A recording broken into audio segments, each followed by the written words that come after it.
अद्य गुरुवासरः अथवा बृहस्पतिवासरः, कार्तिक कृष्ण तृतीया, दिनांक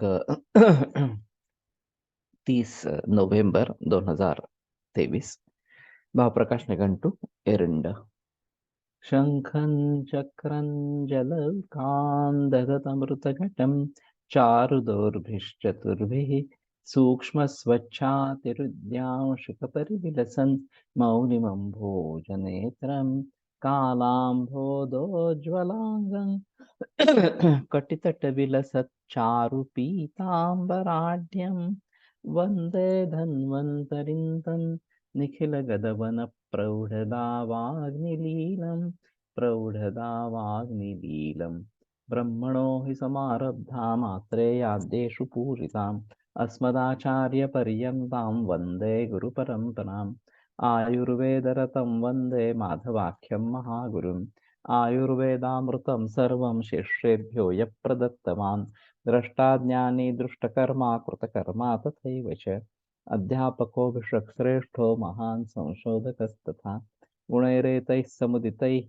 यत्कार्यं प्रतनोति सः समृद्ध्यर्थं हि कार्यस्य वयं नु प्रयतामहे सरस्वत्यै नमो यस्याः प्रसादात् पुण्यकर्मभिः बुद्धिदर्पणसङ्क्रान्तं जगदध्यक्षमीक्षते आत्रेयं प्रथमं वन्दे आयुर्वेदजगद्गुरुम् आयुर्वेदामृतं सर्वं गृहीत्वा हि सुरेश्वरात् अग्निवेशादिकेभ्यो यत् प्रयच्छत् मुनिसत्तमः प्रथमं तन्त्रकर्तारम् अग्निवेशं नमाम्यहम्।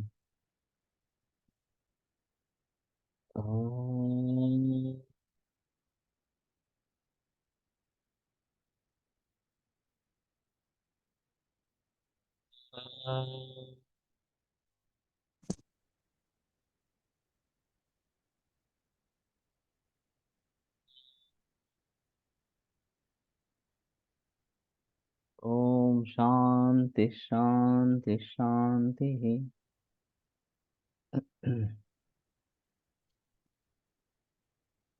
विगुणं वातम् एरण्डः शमयति,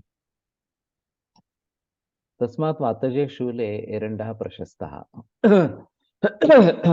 एरण्डमूलस्य वातः हिंगुसैन्धव संयुतः शूले प्रशस्तः। तो एरंडमूल वैसे भी एरंडमूलम वृक्षवात हराणाम, इस प्रकार का एक अग्र संग्रह है। तो वाचीकरण भी है और वातहर भी है। तो जहाँ शुक्र क्षयजन्य वात प्रकोप इस प्रकार का होगा, खास करके कटिशूल पृष्ठशूल इस प्रकार से, तो उसमें एरंड अच्छी तरीके से प्रशस्त है। तो हिंगु सैंधव युतः शूल प्रशस्त है। एरंड मूलक वात हिंगु और सैंधव डाल के शूल में प्रशस्त है। एरंड तैलम सलशुल सैंधव हिंगु संयुक्तम शूलम वातगुल्मम उदावर्तम आम शूलं चहंती। और एरंड तेल इस प्रकार से लशुन सैंधव हिंगु संयुक्त, ये शूल गुल्म वातगुल्म उदावर्ता और आमशूल इन सभी का नाश करता है। वैसे गंधर्वहस्तादि तेल करके विभिन्न आवर्ती स्नेह भी मिलते हैं। और ये अवस्थाएं सोचकर बलिबंती अगर इनका प्रयोग करते हैं तो ज्यादा बेहतर ऑप्शन इस प्रकार का है। तो वात कफ इस प्रकार की संप्राप्ति जहाँ प्रधान हो, यहाँ इन सभी में ये अच्छे काम करते हैं। एरंडमूलक वाता यवक्षारयतः पार्श्वशूलन बुच्छूलन च हन्ति। तो यवक्षार युक्त इस प्रकार का एरंड मूलक वात पार्श्वशूल और रुच्छूल इन दोनों का नाश करता है। तो ये शायद देखना चाहिए। मैं एरंड मूल का चूर्ण क्लिनिक में प्रयोग करता हूँ, वो भी आसानी से मिलता है। आमवात तिक्तत्वात् कटुत्वात् उष्णत्वात् च एरंड तैलम मलं च आमम हन्ति। तो तिक्त कटु उष्ण इस प्रकार के होने के कारण ये मल और आम दोनों का नाश करता है। उष्णवीर्यत्वाच्च वातम हन्ति। उष्णवीर्य के जरिए और स्निग्ध के जरिए भी, उष्ण के जरिए भी वात का शमन करता है। तस्मात आमवात एरंड तैलम अतीव प्रशस्त, इसलिए आमवात में एरंड तेल अतीव प्रशस्त है। एरंड तैलम शुंठी काठस्पात संयुतम आमवातम हंत। तो शुंठी के काढ़े के साथ एरंड तेल आमवात का शमन करता है। तथा च एरण्डतैलस्य अभ्यङ्गेन एरण्डपत्राणां कल्कस्य स्वेदनेन आमवातस्य पीड़ा आशु शमय्याति। तो उसका अभ्यंग, ये तो संधियों में नहीं किया है, पेट में मैं अभ्यंग बताता हूँ एरंड तेल का। और एरंड पत्र कल्क का स्वेदन ये शायद प्रयोग में जरूर ला सकते हैं इस प्रकार से।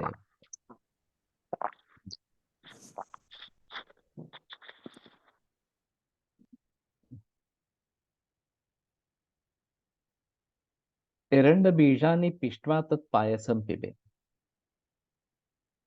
तो एरंड पाक एक बनाते हैं, एरंड बीज से लेकर एरंड पाक बनाते हैं। ये भट्ट सर के यहाँ प्रचलन में था एरंड पाक, इस प्रकार का एरंड बीज पाक। तो दूध में ही उसको पका के फिर शक्कर शर्करा डाल के अवले जैसा ये बनता है। और ये भी काफी अच्छा वात शमन करने वाला इस प्रकार का है। सिर्फ अग्नि को देखना है, एरंड बीज पाक देना है तो अग्नि देखकर देना है। अम्मवाते कटिशूले रुद्रस्यांच तत्परम औषधम। तो आमवात कटिशूल और रुद्रसी में ये परम औषध इस प्रकार का है। एरंड बीज मज्जा समशुंठी शर्करा सहिता प्रभाते भुक्ता अमवातम जयति। एरंड बीज मज्जा थोड़ा देखना पड़ेगा इस प्रकार से। शुंठी शर्करा सहिता प्रभाते भुक्त्वा भुक्ता अमवातम जयति। तथा च एरंडमूल स्वरसेन शुंठी कल्कम पुटपाकेन पचेत। ये थोड़ा अजीब है।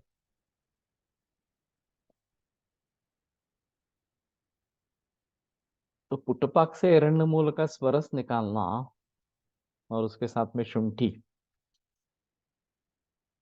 तद्रसा मधु संयुत अमवात समुद्भवाम पीड़ाम जयति। एवं एरंड तैले तैलम आमवाते अतीव प्रशस्तम्। उक्तञ्च आमवात गजेन्द्रस्य शरीर वरचारिणा एक एवाग्रणीर्हन्ता पर एरंड स्नेह केसरी। तो आमवात गजेंद्र जो शरीर रूपी वन में संचार कर रहा है, उस एकमात्र अग्रणी हंता एरंड स्नेह केसरी, एरंड स्नेह रूप सिंह या उसका हंता इस प्रकार का है। कटितट निकुंजेषु संचरन् वातकुंजरः एरंड तैल सिंहस्य गंधम आघ्राय गच्छति।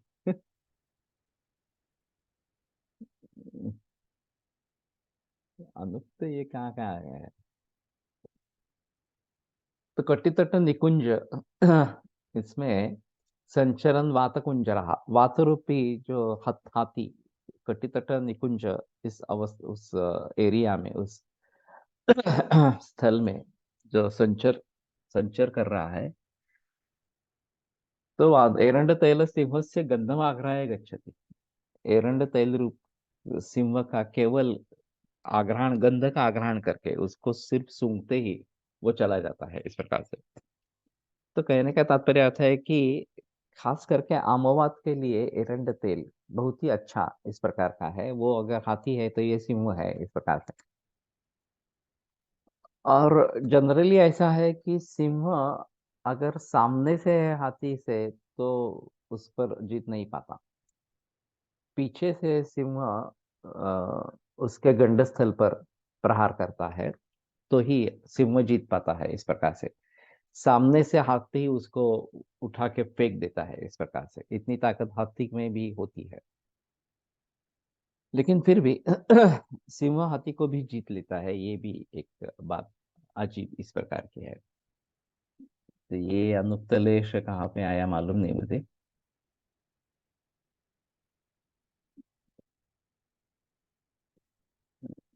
मानव परिभाषा नहीं, ये यहीं पे समाप्त हो गया एरंड का। अब अर्क है आगे का जो है वो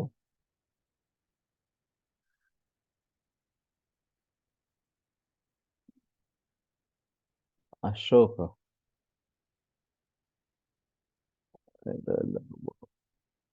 इसके पहले होना चाहिए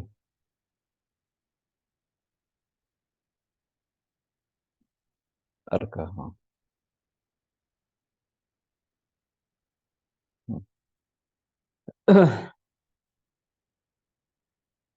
आमवात प्रेग्नंट लेडीज मध्ये द्रवकल्प विचार सामवा आमवात मध्ये सगळे कल्प उष्ण आहेत। ये तो कठिन अवस्था है। गर्भिणी इस प्रकार की है और अमवात है इस प्रकार से। तो लंघन पाचन से ही काम ज्यादा चलाना पड़ेगा शुरू में। एरंड नेह नहीं दे सकते हैं। सुवर्ण भूपति रस का प्रयोग हो सकता है। मैं सूक्ष्म सुवर्ण भूपति का प्रयोग करता रहता हूँ अमवात में खास करके, तो उसके अच्छे रिजल्ट्स आते हैं। लेकिन लंघन पाचन से पहले बात करनी पड़ेगी और फिर भी उसको कंट्रोल करना पड़ेगा। ऐसा नहीं होगा कि ये ठीक हो जाएगा इस प्रकार से, लेकिन फिर भी अगर कंट्रोल कर पाते हैं तो भी अच्छी बात इस प्रकार की है। तो ये मुश्किल मामला थोड़ा सा होगा इस प्रकार से। हम्म,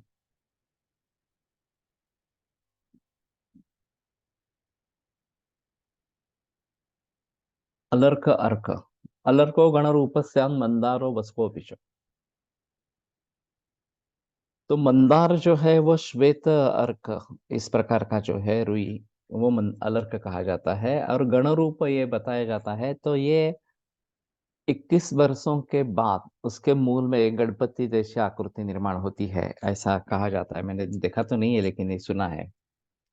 एरंड बीज का शोधन कोकोनट वाटर में करना पड़ता है, नहीं तो उसके विष लक्षण दिखते हैं।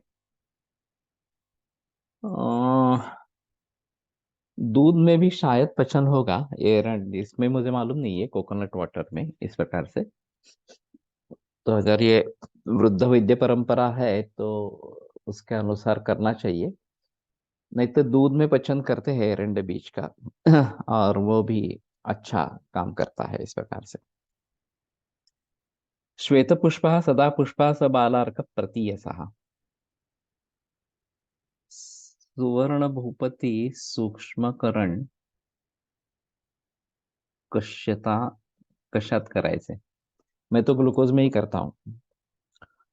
एक भाग लेना, 9 भाग ग्लूकोज शुगर डालना, खल कर लेना 3 घंटे, फिर उसमें से एक हिस्सा लेना, उसमें 9 भाग डालना, इस प्रकार से 6 बार करना, तो ये 6x हो जाता है। वैसे स्वर्ण भूपति में भी नाग है और ये ऐसा ही अगर प्राप्त होता है तो आशंका होती है। तो इसलिए नाक शुद्ध होना बहुत जरूरी है। इस प्रकार के अच्छे तरीके से भस्म बना हो ये जरूरी है। लेकिन इसमें भी है, गर्भपाल रस में भी नागभस्म है वगैरह वगैरह, तो ये थोड़ा संभल के प्रयोग करें। 6x करने पर उसमें कुछ मिलता नहीं है, लेकिन रिजल्ट्स फिर भी मिलते हैं इस प्रकार से। तो दूसरा जो आता है वायलेट वैरायटी आती है अर्क के, जो ज्यादा कॉमन प्रचलन में इस प्रकार की है। दोनों का काम ले सकते हैं। श्वेत पुष्प सदा पुष्पा स बालार्कः प्रतीयसा रक्तोपरो अर्कनामा स्यात् अर्कपर्णो विकीरणः।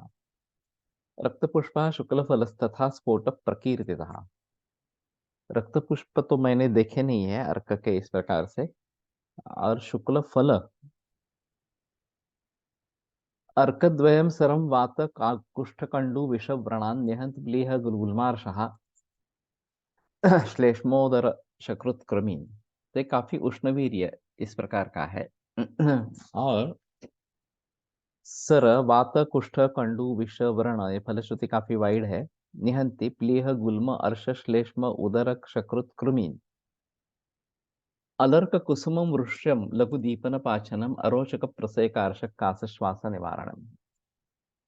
तो ये फूल जो है वो भी आसानी से उपलब्ध होते हैं। और ये वृक्ष है, इसके इस हिसाब में अर्क पत्र के हिसाब में ये काफी अच्छा है। लघु दीपन पाचन अरोचक प्रसेक अर्श काश श्वास निवारणम। तो मैं एक श्वास में इसका जरूर प्रयोग करता हूँ। अर्क पुष्प चूर्ण सुखा के लेते हैं, और वो भी मैं 6x करके या 2x करके प्रयोग मिलाता हूँ।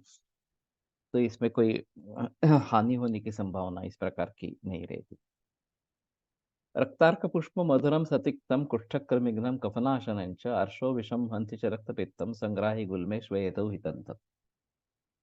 रक्तार्क पुष्प, ये वैरायटी देखी ही नहीं है वास्तव में।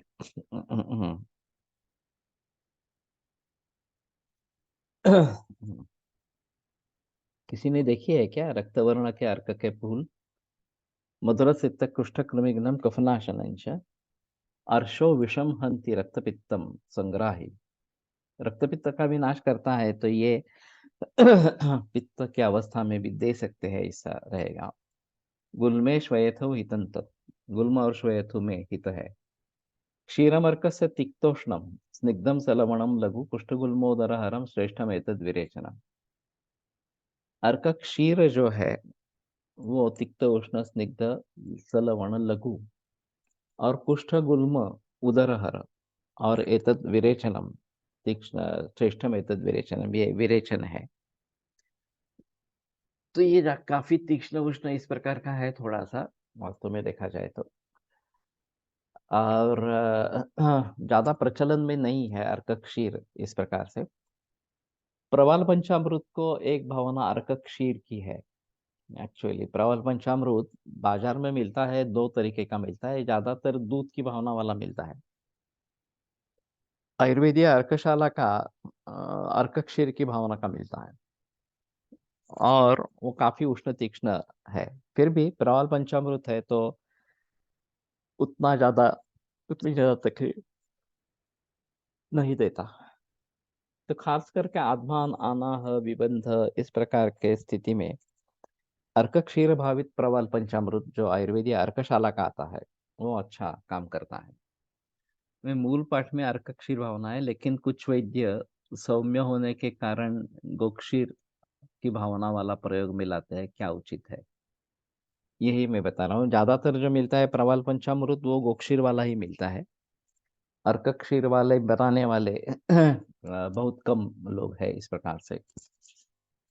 चाहे एक भावना अर्क क्षीर की दे और बाकी भावनाएं दूध की दे, तीन चार इस प्रकार से, तो शायद कुछ बात बनेगी, दोनों के फायदे मिलेंगे।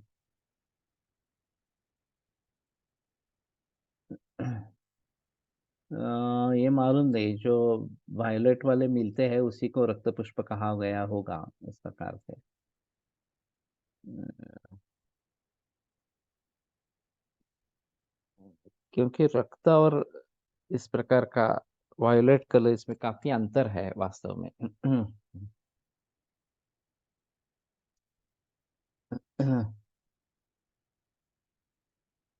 अर्कः अलर्कः मंदारः वसुकः प्रतीयसा विकिरणः स्फोटश्च। अरे अलर्क नाम से खासकर जो विषप्रणुत है, वो कुत्ते के विष के लिए ज्यादा प्रयोग में लाया जा सकता है, ऐसा कुछ लोगों का कहना है। उसका स्वरस ये अगर हाइड्रोफोबिया में देते हैं तो वो ले पाता है और उससे शांति भी होती है, ऐसा कुछ लोगों का कहना है। मैंने देखा नहीं है इस प्रकार से। अर्कः द्विविधः बहुशाखायुतः एकाद्वितीयः अल्पशाखायुक्तः तत्र च यः श्वेतपुष्पः स बालार्कः मन्दारश्च इत्युच्यते रक्तपुष्पः परः स अर्क इति उच्यते। अर्कपत्राणि मूलत्वक् पत्राणि अर्क पुष्पाणि अर्कक्षीरञ्च औषधक्रियासु उपयुक्तानि भवन्ति। अर्कपत्राणां स्वरसः द्वौ बिन्दुमात्रः शर्करायुतः।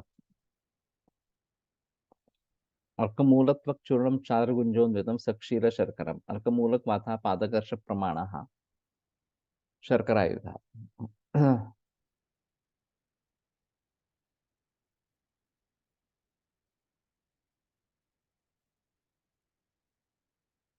अर्कः भेदनीय वमनोपगः स्वेदोपगश्च। अर्कस्य रसः तिक्तः कटुकश्च तस्य विपाकः कटुकः वीर्यम् उष्णञ्च।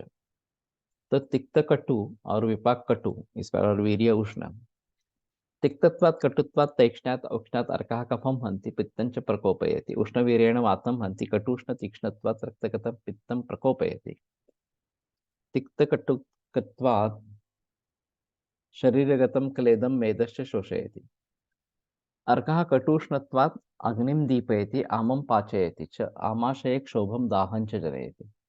तो ये आमाशय में एक क्षोभ और दाह इस प्रकार का निर्माण कर सकता है। अर्कः उष्ण तीक्ष्ण सूक्ष्म वैवायु विकासित्वात् स्ववीर्येण हृदयमुपैत्य केवलं शरीरगतं दोषसङ्घातम् अग्नेयत्वात् विच्छिन्दयति तेक्ष्णात् विच्छिनत्ति ततश्च आमाशयम् आगम्य तं दोषसङ्घातम् ऊर्ध्वम् अधश्च क्षिपति अर्कः वमनेन कफं विरेचनेन च पित्तं शोधयति। तो ये जो वामक या विरेचक द्रव्यों की संप्राप्ति बताई गई है कि वो अपने वीर्य से पूरे शरीर में फैलकर वहां से दोष संचय को कोष्ठ में लेके आते हैं और फिर ऊर्ध्व अधो मार्ग से उनको निकाल देते हैं, इसी ये बात बताइए। अर्कस्य ज्वरे अर्कमूलस्य क्वाथा तृतीयकम विषमज्वरम हन्ति। अरे बाप, तो ये तो नहीं देखा गया अभी। ये तृतीय का चतुर्थ का वगैरह जो है मलेरिया में देखे जाते हैं। और वैसे मलेरिया एक कठिन इस प्रकार की अवस्था है। इसके जरिए एक बहस जो मैंने सुनी है काफी बार इस प्रकार से ये जो सूक्ष्म जंतु है, बैक्टीरिया हो वायरस हो वगैरह इस प्रकार से फंगस हो वगैरह वगैरह, उनका आयुर्वेद की दृष्टि से विचार करना है नहीं करना है, ये एक अहम मुद्दा इस प्रकार का है। अभी इसी प्रकार का डायग्नोसिस लेके लोग आते हैं कि बैक्टीरियल इन्फेक्शन है या फिर वायरल इन्फेक्शन है, फंगस है वगैरह वगैरह। और फिर एलोपैथी में जैसे एंटीवायरल है, एंटीबैक्टीरियल है, इस प्रकार से एंटी फंगल है, उसी प्रकार से हमारे शास्त्र में क्या है ये ढूंढने की कोशिश करते हैं। गांजीवीर का जो प्रचलन हुआ वो एंटीवायरल के जरिए हुआ, खास करके ये जो कोविड-19 का वायरस था उसके हिसाब से। और फिर शालिपर्णी घन है, त्रिदोष शामक है वगैरह वगैरह करके, और रसायन भी है। तो मैंने भी प्रयोग में लाया उसको, और वो सभी प्रकार के वायरसेस के लिए काम करता है, खास करके HIV के लिए भी करता है या फिर हेपेटाइटिस B C के लिए भी काम करता है।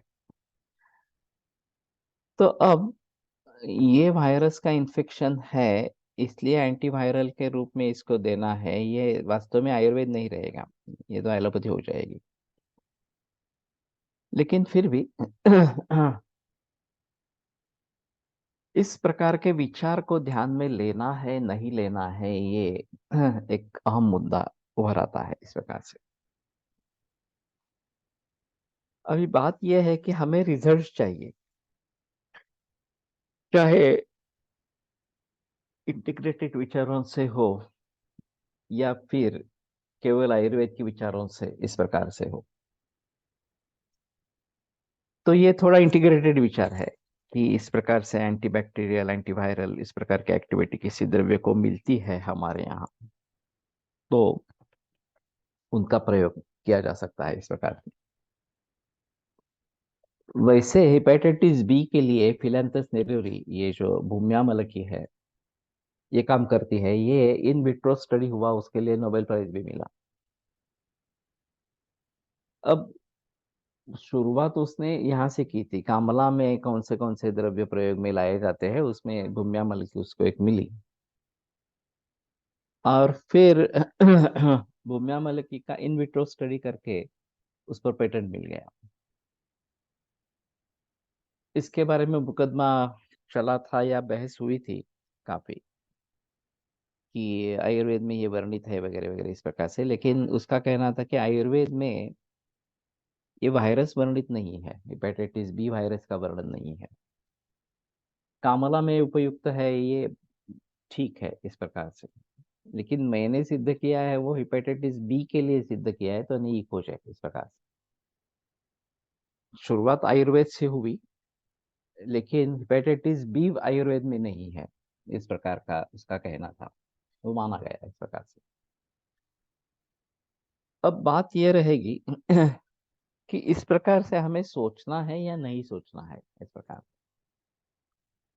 और जो जो भी इस प्रकार के इन्फेक्शियस डिसीजेस है, जिसमें कोई एक सूक्ष्म जंतु कारण है, उन सभी के बारे में ये मुद्दा उपस्थित होता है कि उस सूक्ष्म जंतु का हम विचार करेंगे आयुर्वेद के दृष्टि से या नहीं करेंगे, इस प्रकार से। अब बापू नानल सर अच्छे प्रैक्टिशनर थे, बुजुर्ग थे इस प्रकार से। उनका एक कहना था, अतिसार में जो माधव निदान में रेफरेंस है, नृणांच कृमि दोषतः नृणाम भवत्यतिसारो, कृमि के दोष के जरिए अतिसार हो जाता है। और वैसे कृमि के लक्षणों में भी अतिसार ये लक्षण बताया गया है। तो उनका कहना था बैक्टीरिया वगैरह जो इन्फेक्शन है वही कृमि है। और उसके लिए ये भी बताया, सूक्ष्म के चिन्ह दर्शनाहा, कि सूक्ष्म होने के कारण कुछ कृमि दिखाई नहीं देते, लेकिन ये कृमि है इस प्रकार से मानकर ट्रीटमेंट करनी चाहिए। और दोषों के जरिए जिस प्रकार से अतिसार या कोई बीमारी होती है, कोई रोग होता है, उसी प्रकार कृमि से भी इस प्रकार से रोग निर्माण होते हैं, ऐसा उनका कहना था। ये काफी अजीब बात इस प्रकार की थी। तो इसका एक मतलब ऐसा हो जाएगा कि इन्फेक्शियस डिसीजेस में कृमि में चिकित्सा करनी है, वो तो कोई करता नहीं है। विडंग कृमिघ्न में श्रेष्ठ है इस प्रकार से, या फिर बाकी निर्गुंडी वगैरह भी द्रव्य है जो काफी कृमिघ्न इस प्रकार के बताए गए हैं, हिंगू है वगैरह वगैरह। लेकिन इन्फेक्शियस डिसीजेस को कृमिजन्य इस प्रकार से मान के कृमिघ्न की चिकित्सा करनी है और उससे वो रोग ठीक होता है, ऐसा तो प्रचलन में नहीं है। गांजीवीर का स्टडी हुआ, उसमें वो वायरस के लिए काम करता है, एंटीवायरल काम करता है। और फिर HIV हो या फिर कोविड-19 हो या हेपेटाइटिस बी हो, ये वायरस है और उसके खिलाफ खिलाफ ये काम करता है, इस प्रकार का प्रचलन में अभी आ गया इस प्रकार से। क्योंकि कोविड-19 में तो आसान था कि कोविड-19 के पेशेंट्स को गांजीवीर देना आरंभ करो, कोविड खत्म हो गया था, अभी क्या करना उसका। तो सभी वात विकारों में ये गांजूर काम करता है, ऐसा उसका कहना था। नर्वस सिस्टम वात विकार में आप उसका कहना है नर्वस सिस्टम इस प्रकार से। और दूसरा, इस प्रकार के वायरल इन्फेक्शंस में, किसी भी वायरल इन्फेक्शन में ये काम करता है, ऐसा उसका कहना था। और फिर उसके लिए उसका प्रचार प्रसार चालू रहा, जो आज भी चालू है। और मैं भी काफी मात्रा में प्रयोग कर रहा हूँ, मैं कैंसर में भी प्रयोग कर रहा हूँ कुछ कैंसर मरीजों में, और वातव व्याधि में भी इस प्रकार से, न्यूरोलॉजिकल डिसऑर्डर्स इस प्रकार से है। चाहे उसका कहना पार्किंसन और अल्जाइमर वगैरह वगैरह सभी में भी ये काम करेगा, ऐसा कहना है उसका। तो अब बात ये रहेगी कि इस प्रकार का इंटीग्रेटेड अप्रोच रखकर चिकित्सा करे या न करे इस प्रकार। अन्ना करमरकर का कहना था कि उनके पास ओटाइटिस मीडिया के जो भी पेशेंट आते थे, कर्णशूल है, इन्फेक्शन है कान में इस प्रकार से, जहाँ इन्फेक्शन पाया गया है, या जिस मलेरियल ज्वर में इन्फेक्शन मलेरिया का पाया गया है, और जिनमें पाया नहीं गया है, PUO है, पायरेक्सिया ऑफ अननोन ओरिजिन इस प्रकार का है, दोनों में चिकित्सा में फर्क होता है। तो, ये सफलता मिलने में, जिनमें इन्फेक्शन पाया नहीं गया है वहाँ आसानी से थोड़ी सी चिकित्सा होती है, जिनमें नॉन इन्फेक्शन है, मलेरिया का हो दूसरा कोई हो इस प्रकार से। ये मैं बताऊंगा नाम क्या है उस कंपनी का। एक ही कंपनी बनाती है और सिर्फ वही बनाती है, बाकी कुछ नहीं बनाती है इस प्रकार से।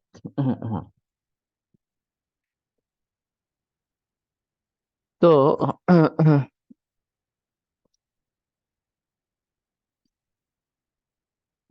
मैं क्या बता रहा था।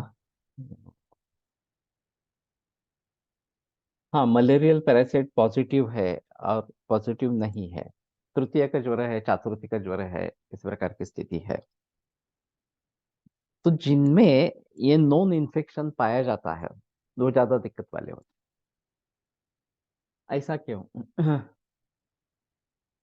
तो थोड़ा सा इसमें वैक्सीनेशन और इनॉकुलेशन के बारे में सोचना पड़ेगा। जब एंटीबायोटिक्स की खोज हुई और शुरू में एंटीबैक्टीरियल सामने आ गए,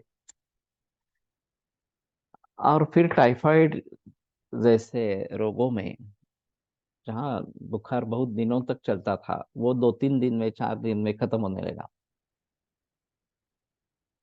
और फिर लोगों ने मान लिया कि बस अब पूरा ये जो विश्व है वो हमारी मुट्ठी में है, इन्फेक्शियस डिसीजेस का। अब कोई इन्फेक्शियस डिसीज नहीं रहेगा इस प्रकार से।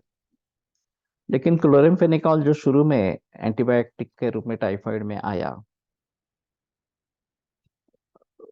वो अधूरे कालावधि के लिए अधूरे डोज में इसका प्रयोग हो गया। तो उस इन्फेक्शन को, उस जंतुओं को उसका इनॉकुलेशन मिल गया। जैसे हम इनॉकुलेशन लेते हैं, वैक्सीनेशन करते हैं, तो उन्हीं जंतुओं का सेवन करवाते हैं क्या, ताकि शरीर में उसके प्रतिपिंड बने और फिर एंटीबॉडीज एक बार डेवलप हो गई तो वास्तव में इन्फेक्शन अगर आता है तो उसके खिलाफ वो काम करता है। यही थियरी अभी कोविड-19 के बारे में भी थी, और इसीलिए वैक्सीनेशंस को जल्दबाजी में अनुमति दे दी गई। कोवैक्सीन हो, कोविशील्ड हो, वगैरह वगैरह इस प्रकार से। लेकिन जिनकी प्रतिकार क्षमता कम है उनको इस कम प्रतिकार शक्ति वाले वैक्सीन से भी नुकसान होता है और उनको डिसीज हो जाता है। बाहर से कहीं इन्फेक्शन नहीं हुआ, वैक्सीन के जरिए इन्फेक्शन हो गया। और ये काफी मात्रा में देखा भी गया कि वैक्सीन लेने के बाद बहुत लोगों को ये कोविड-19 हो गया इस प्रकार से। कंपनी का और सरकार का, साइंटिस्ट का कहना था ये होता है। ये वो नहीं बताते कि ये प्रतिकार शक्ति उनकी कम होती है इसलिए होता है। लेकिन होता है, कुछ मरीजों में होता है तो भी कोई प्रॉब्लम नहीं है। दूसरा कहना यह भी था कि वैक्सीन लेने के बगैर किसी को अगर कोविड-19 हो गया है तो एक नेचुरल इम्यूनिटी उसमें डेवलप होती है, उसमें वैक्सीन लेने की जरूरत नहीं है।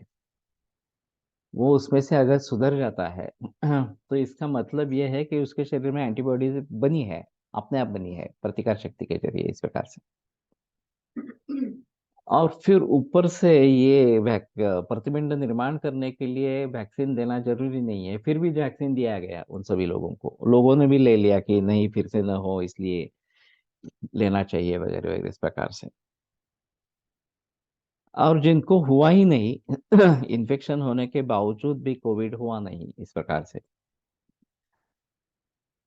तो फिर उनकी प्रतिकार शक्ति ज्यादा अच्छी थी, ऐसा कहना है। उनको तो वैक्सीन लेना ही नहीं है, क्योंकि ये कोविड-19 के लिए ज्यादा से ज्यादा काम कर सकती है, बाकी इन्फेक्शन के लिए काम नहीं कर सकती। जनरलाइज अगर इम्यूनिटी है हमारी तो वो सभी इन्फेक्शन के खिलाफ काम करेगी, केवल कोविड-19 के खिलाफ काम करेगी ऐसा नहीं है।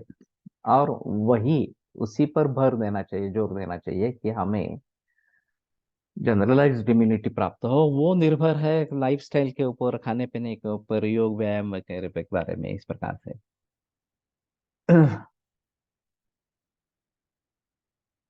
गांजीवीर किस फॉर्मुलेशन में प्रयोग में आया है? टैबलेट में है। वो वैसे काफी महंगी है, 20 रुपए में एक टैबलेट आती है। Minimum dose 2 tablet a day, 1 tablet twice. और कहीं 2-2 टैबलेट 2 बार या 2 टैबलेट 3 बार इस प्रकार से भी देते हैं। तो हमारे लिए कंसेशन मिलता है उसमें। उसका एक डिस्ट्रीब्यूटर है, वो हमारे साथ मेरे साथ काम करता है एक्चुअली। तो ये काफी कम दाम पर मिलती है इस प्रकार से। कल ही एक आर्टिकल पढ़ा जिसमें फाइजर वैक्सीन लेने से 45 से 42 हजार लोगों में एडवर्स इफेक्ट हुए हैं। ये तो होना ही था और होता रहेगा इस प्रकार से।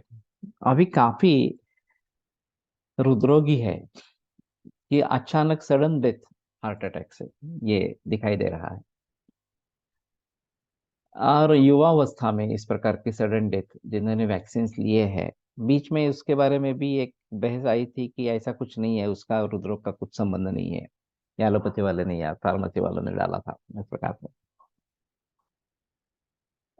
लेकिन इस प्रकार से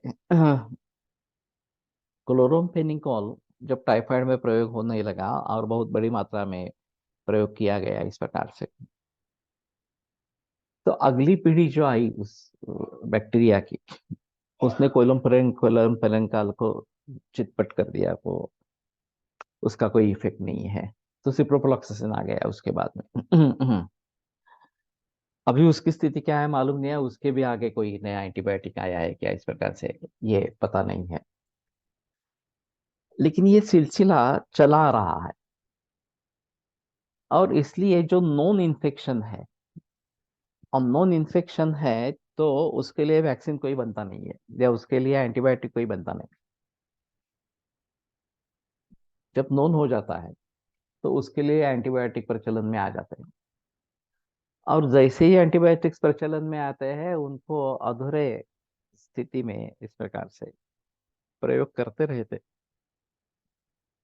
तो फिर उसके खिलाफ इम्यूनिटी बढ़ जाती है उस जंतुओं की।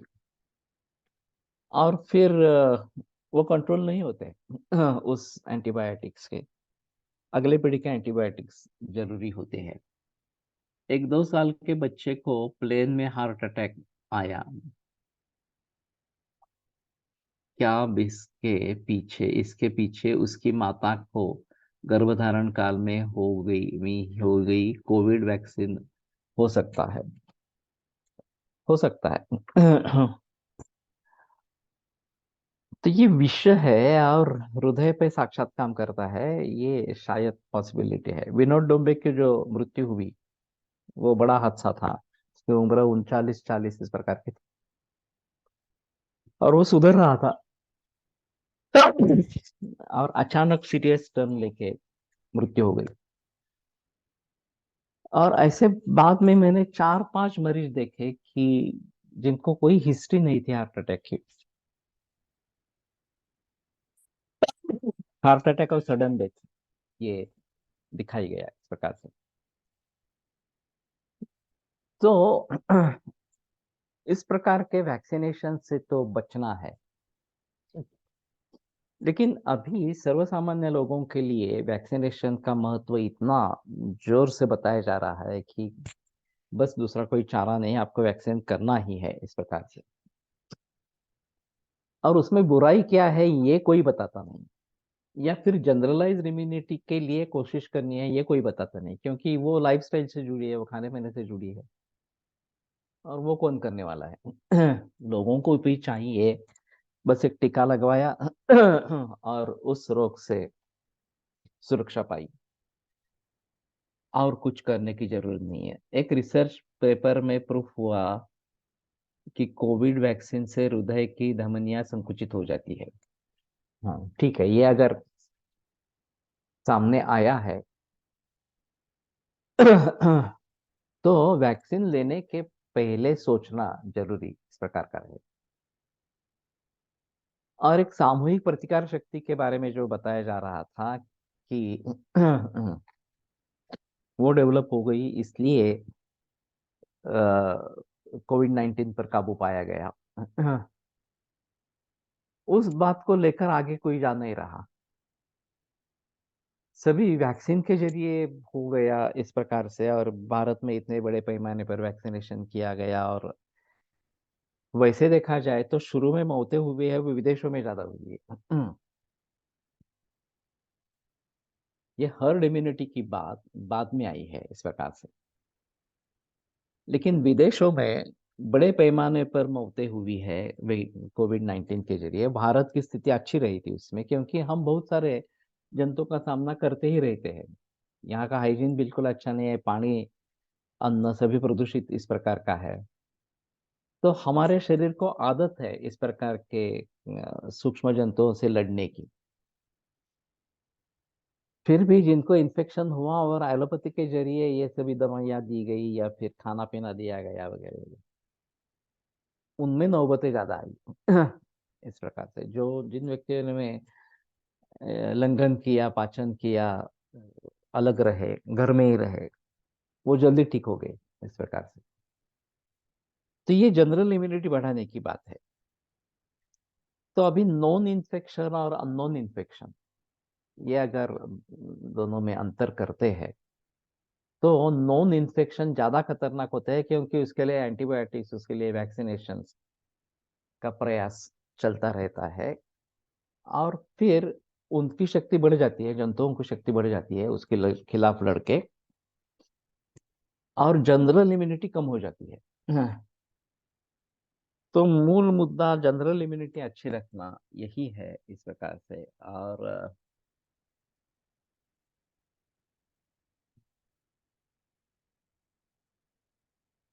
One family friend wife aged 30 years died of sudden massive heart attack.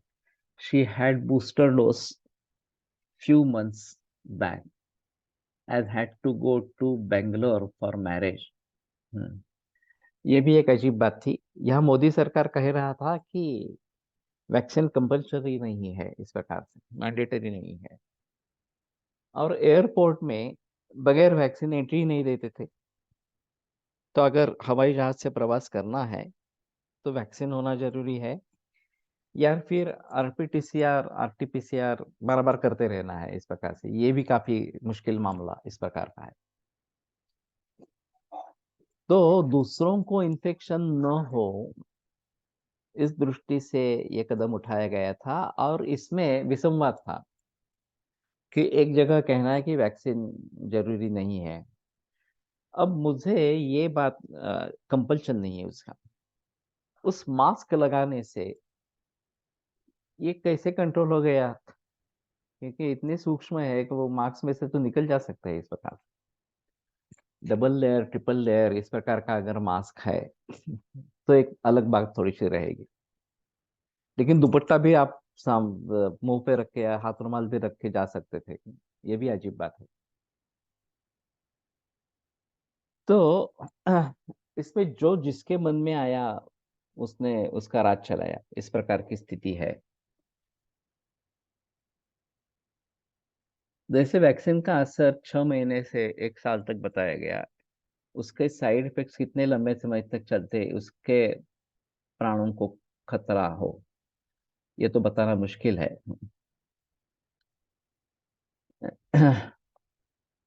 Covid की दो सेकंड वेव में भी ऐसे सडन हार्ट अटैक के केस हुए थे। उस टाइम वैक्सीन देना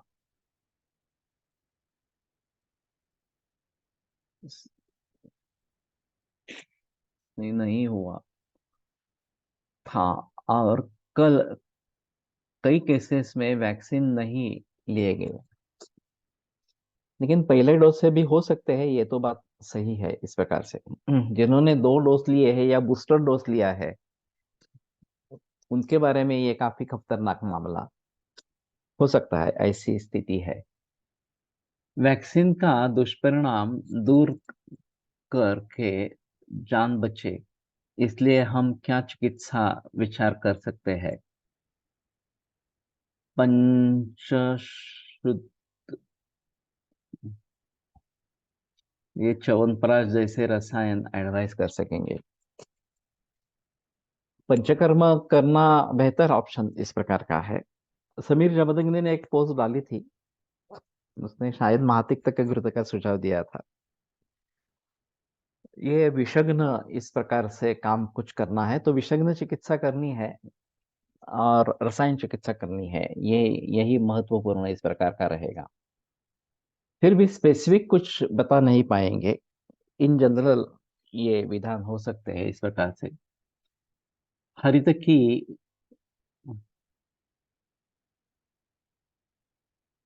एंड मधु का कंटिन्यू सेवन वैक्सीन दुष्परिणामों को निष्क्रिय करेगा। करेगा या अलग बात हुई।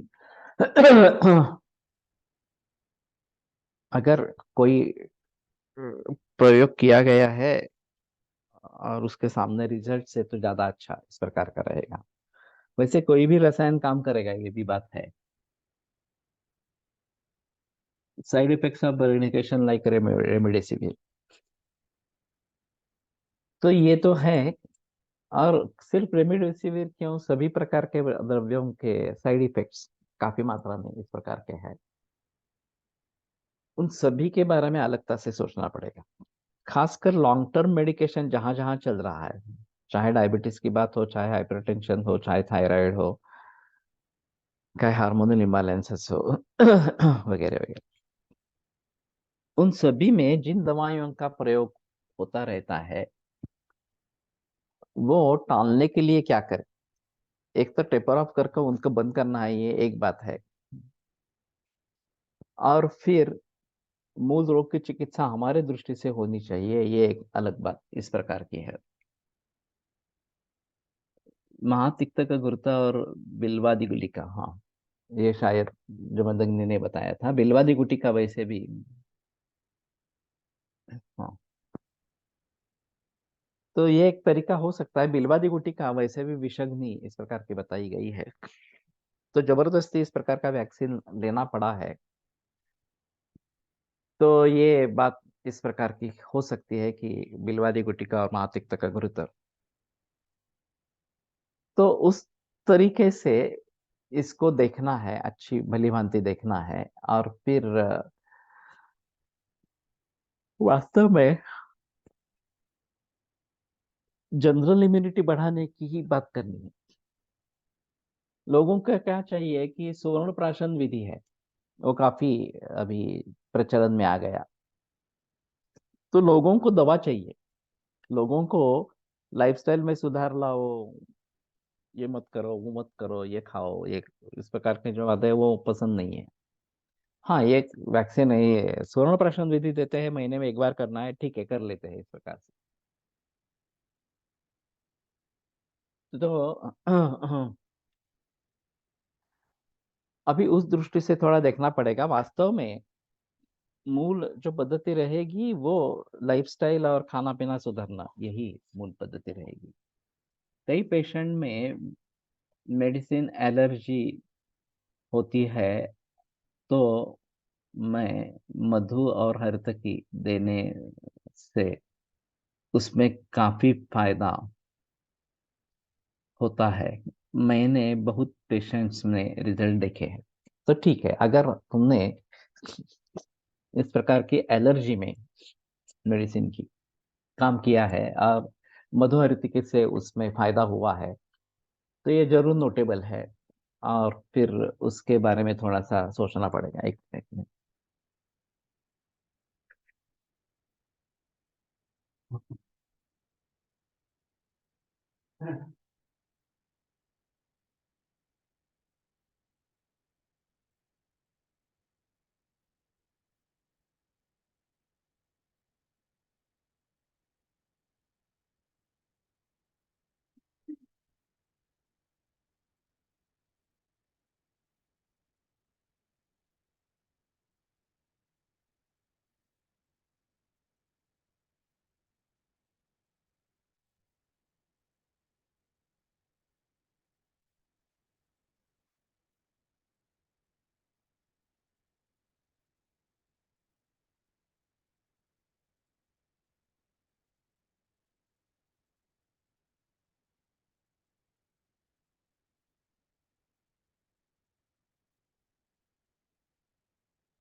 सर स्क्रीन दिसतोय पण आवाज येत नाहीये.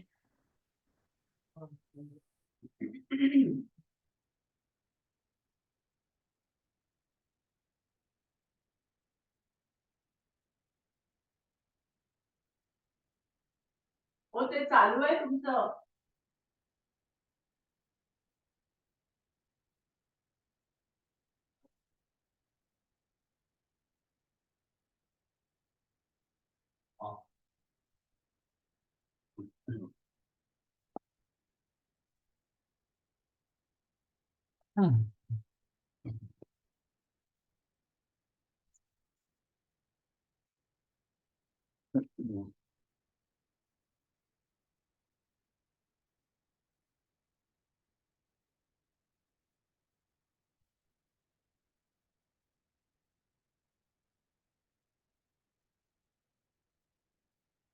हेलो. हो सर, येतोय आवाज आता. हाँ.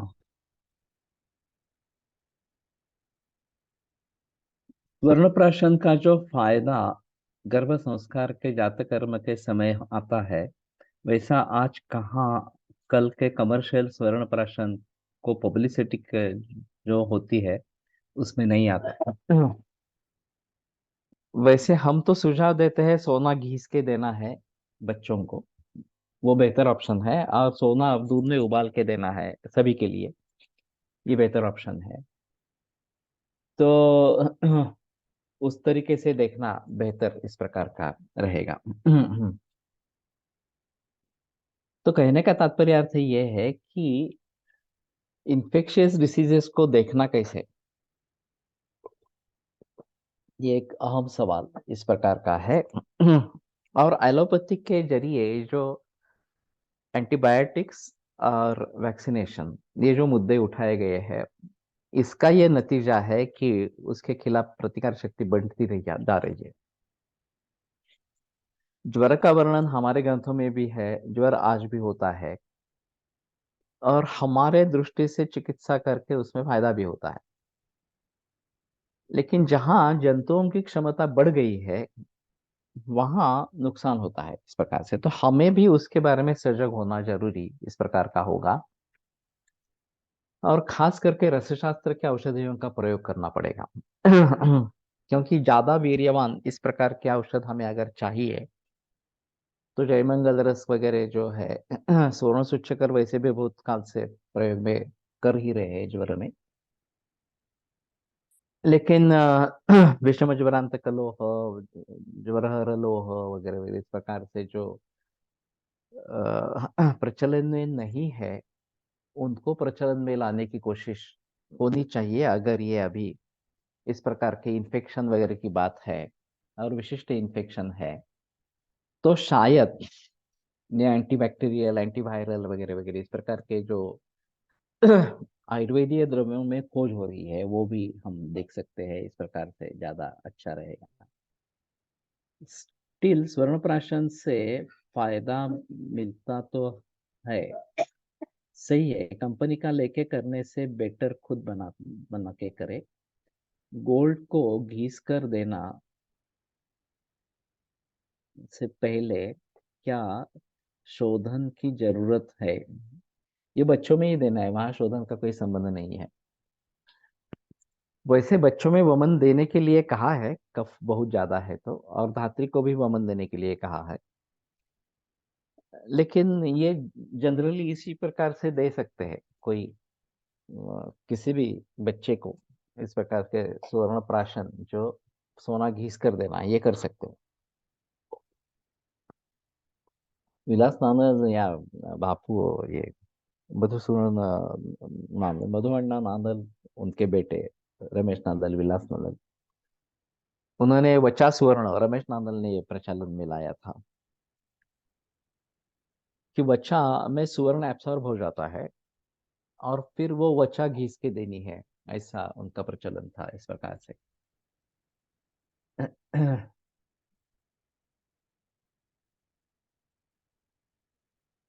भस्मीकरण अच्छा होना चाहिए. सुवर्ण प्राशन एल्डर में ना एल्डर ना दिले तर चालेल का? वॅक्सिनेशन घेऊन 2 इयर झाले आहेत, तर आत्ता बिलवादी गुटिका घ्यावी का? वैसे देखा जाए तो अभी जो खाना हम खा रहे हैं, अनाज वगैरह, वो सब जहरीला है। और समझो कि हमने अभी शिफ्ट कर दिया, ऑर्गेनिक पे आ गए या नैसर्गिक पे आ गए, तो भी इतने बरस पहले से जो खाया है उससे जहरीले परिणाम या फिर शुक्र दुष्टि ये हुए ही है, तो शायद अभी सभी में, हम सभी में भी नियमित रूप से शुक्र शोधन और विशेषज्ञ चिकित्सा करती रहनी चाहिए। तो हमने जो प्रचलन रखा है तांबे के पात्र में पानी रात भर रखने का और दूसरे दिन सोना डाल के उबालने का, और ऐसा प्रचलन हमारे घर में कई सालों से है, 30 35 साल से होगा इस प्रकार से। केवल कुछ दिन बीच में बंद कर देते हैं, बार बार उबला हुआ पानी लेते हैं, तो उससे भी इम्यूनिटी कम होती है। स्वर्ण सबसे शुद्ध धातु है, घी देने से अग्नि संस्कार से लघु बनता है। बाकी शोधन की आवश्यकता नहीं, क्योंकि ग्रंथों में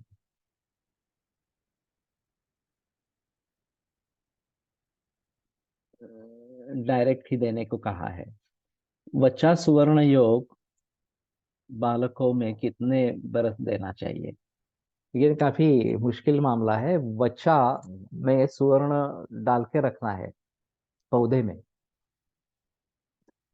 और फिर वो एब्सॉर्ब हो जाता है, फिर वो म्यून निकाल के घिस कर देना है इस प्रकार से।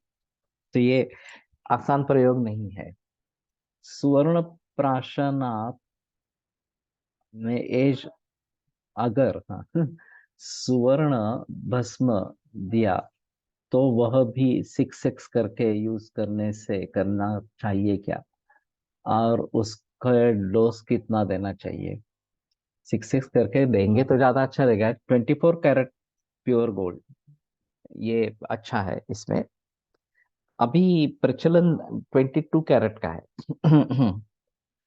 24 कैरेट मिलता है, मिलता नहीं है, विदेशों में तो 22 कैरेट ही है, भारत में 24 कैरेट मिलता है इस प्रकार से। तो वही बेहतर ऑप्शन है, और घीस के देना ये ज्यादा अच्छा इस प्रकार का है। और बड़े लोगों में जैसे मैंने अभी कहा, सोना डाल के उबाल के दूध या सोना डाल के उबाल के पानी ये देना उचित इस प्रकार का है। और सोना रसायन भी है और वाजीकरण भी है। मंडलेर जात वेदस्य तस्याव्यपयश्रुतम, ये जो वाजीकरण में योग आया है। और सुवर्ण और दूध दोनों वाजीकरण है और रसायन भी है। तो उस दृष्टि से ये अच्छा है। हम गुड़ची सुवर्ण क्षीर हर रोज पीते हैं, मैं भी पीता हूँ हर रोज। तो 1 कप पानी, 1 कप दूध, गुड़ची सुवर्ण डाल के, सोना डाल के, एक कप शेष रखते हैं, और वो दूध सुबह एक बार ले लेते हैं इस प्रकार का। सिक्का मिलता है 24 कैरेट, ये है। और एक प्योर गोल्ड, जो आप गोल्ड बॉन्ड में इन्वेस्टमेंट करेंगे, रिलायंस वगैरह के है इस प्रकार से, तो उसमें आप सोना खरीद भी ले भी सकते हैं, या फिर केवल इन्वेस्टमेंट रहती है। घर में सोना लेने की जरूरत नहीं, जब जरूरत पड़ेगी तो सोना मिलता है वहां से। तो ये भी एक बात हो सकती है कि हमारे लिए सोना परचेस होता रहता है, और फिर जितना सोना परचेस किया है वो अपने आप घर पे आ जाता है, ये होता है। बाजार में 100 ग्राम 100% प्योर नहीं मिलता, मैक्सिमम 99.9% मिलता है। जीरो का होता है मलिन नहीं। लेकिन कुलटकर सर का कहना था कि प्योर गोल्ड जो है वो पाउडर फॉर्म में होता है। वो इस प्रकार का सिक्का या ये नहीं होता है। तो उसको घनत्व आने के लिए कांड कांड बनना, ये थोड़ा उसमें इम्प्योरिटी होनी चाहिए, नहीं तो वो घनत्व नहीं आता इस प्रकार से। तो जो मिलता है 99.9% जो है वो भी ठीक है, कोई प्रॉब्लम नहीं है इस प्रकार। गोल्ड बॉन्ड नहीं सर, वर्चुअल गोल्ड में इन्वेस्टमेंट होता, दोनों में होता है। विड्रॉवल में पैसा या सोना, दोनों ऑप्शन है। अब ये हाइब्रिडाइज वगैरह इस प्रकार के है इन्वेस्टमेंट प्लान्स है इसमें, कि जो आप सोना चाहते हैं तो सोना ले सकते हैं, आप पैसा चाहते हैं तो पैसा ले सकते हैं। 3% उसमें ये मिलता है, ब्याज मिलता है गोल्ड बॉन्ड में। लेकिन सोना चढ़ उतार होता रहता है, तो कब लेना है कैसे लेना है ये थोड़ा सा सोचना पड़ेगा इस प्रकार से। तो वर्चुअल में भी है, इसमें कोई संदेह की बात नहीं है। और डायरेक्ट भी मिल सकता है, उसमें भी कोई बात नहीं है। ठीक है, आज रुकते हैं, कल आगे बढ़ेंगे। तो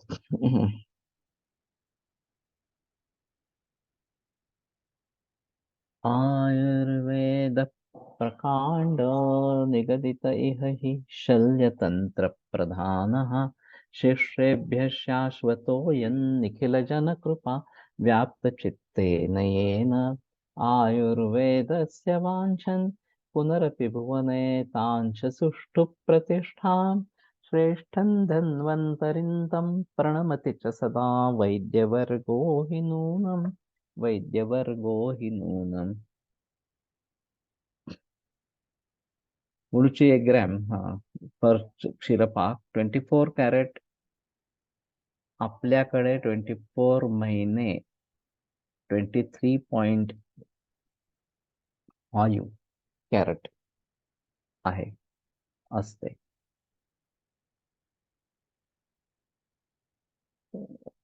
ठीक है, ये सराफ में देखना पड़ेगा, सराफी में।